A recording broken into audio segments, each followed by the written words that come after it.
زیادە لە 20 ساڵ دوای ڕاگررتنی شەڕی چەکداری نێوان حزبی دموکرات و کۆماری ئیسلامی ئێران لە چەند حوتی ڕابردوودا چەند شەڕ و پێکدادانێک لە نێوان هێزەکانی ئەم حزبە و سوپای پاسدارانی ئێران ڕووی داوە. مستەفا هجری سکرتری گشتی حزبی دموکراتی کوردستانی ئێران دەڵێت ئەم چالاکی نوێیانە هاوکات چەند ئامانج دەپێکێت.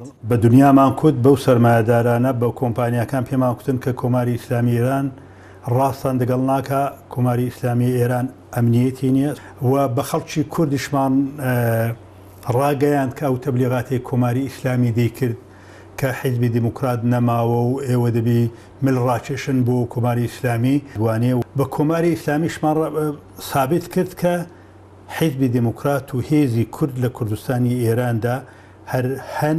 کۆماری ئیسلامی ئێران لە بەرامبەردا بە توندی هەڵوێستی وەرگرتووە و یەک لە بەرپرسانی پایەبەرزی سوپای پاسداران دەڵێت ئەوان سەرچاوی مەترسیەکان بە یەکجاری وێران دەکەن و ڕاستەوخۆش ئاماژە بە هەرێمی کوردستان دەدات.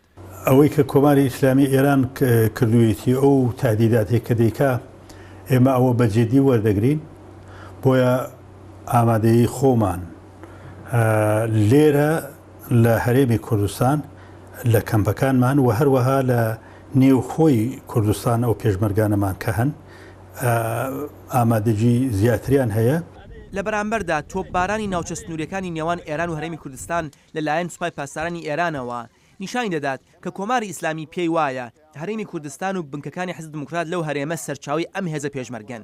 ئێستا پرسیار ئەوەیە کە بە تونتربوونی هەڕەشەکانی کۆماری ئیسلامی لەسەر هەرێمی کوردستان چالاکی چەکداری یا دەرکەوتنی هێزەکانی پێشمەرگەی حەدەکە تا چەند دەتوانێت لە کوردستانی ئێران بەردەوام بێت. شاهد عەلەوی، دەنگی ئەمریکا.